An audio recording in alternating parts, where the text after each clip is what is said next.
to leave our listeners with some takeaways, some important learnings. What's your advice to our audience?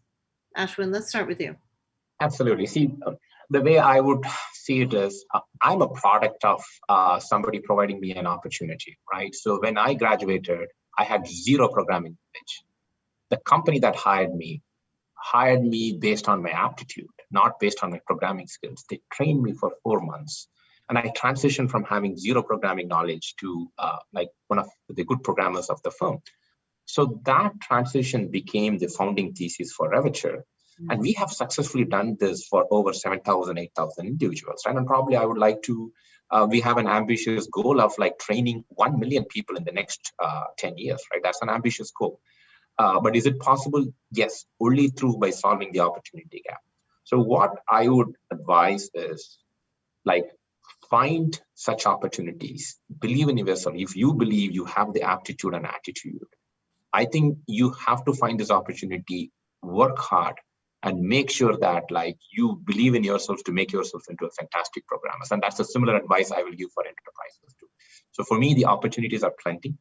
In my entire career, I have never seen such a hiring binge happening in tech industry, and that's going to get increased the next 6 quarters. This is the moment. This is the opportunity. And I would like each and every individual to grab this opportunity and establish a fantastic career. What about the IT leaders who need to find those people? What advice would you give to them?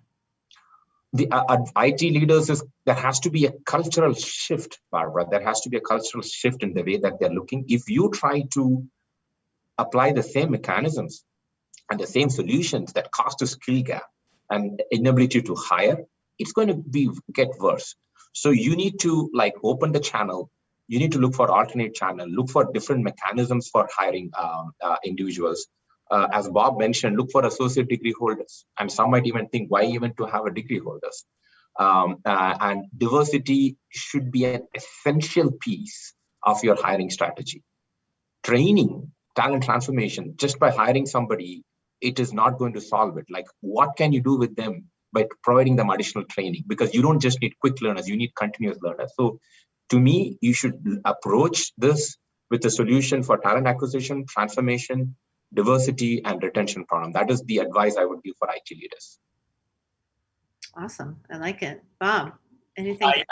My suggestion for IT leaders, and the best ones I've met in the business, you've got to set the tone from the top.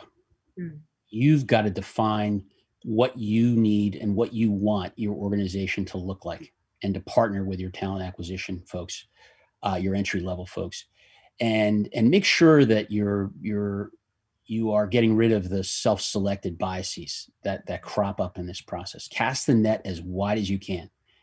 Cast the net to the associate's degree holders. Screen for aptitude, ability, and motivation. And most importantly, and this is very difficult to do, but something that I think is a good leading indicator of success within your organization is grit. These are the folks those are the diamonds in the rough. Those are the folks. Grit. Those are the folks who've worked at as a grocery clerk, worked at a fast food restaurant, worked at a large box retailer, who've supported themselves and put themselves through school, and who've ultimately prevailed. And those folks, I think, should rise to the top of your funnel. As you think about how you want to define your organization, its objectives, and its culture going forward. I like that. Any last thoughts you'd like to share before we close off, Ashwin? This is, first of all, thanks for the opportunity. I think this is a real problem, essential problem. I think we have to address it. The only way this can be solved is thinking innovatively and also by public-private partnership, rather than just expecting universities to provide individuals who can do the job for you from day one, which is impossible. I think you should look for ways to partner with them and find ways collectively, how can we build this talent ecosystem which never existed in US. I think we need to think big, think different. I think that would be the best way that we can solve this. And once again, thanks for having us here, Barbara. Absolutely. Happy to have you. Bob, any last thoughts you'd like to share? I just sign off by saying that if you follow, I think, some of the prescriptive stuff that we've talked about here on this call today, I think you will fall in love with the mission. The more you touch these people, the more you get to know them, the more that you feel that you've changed their lives and their families' lives. I think the more engaged you're going to be, you are going to be over time. And that's clearly why I joined Revature, because I fell in love with the mission and what we do. I love that. That's great.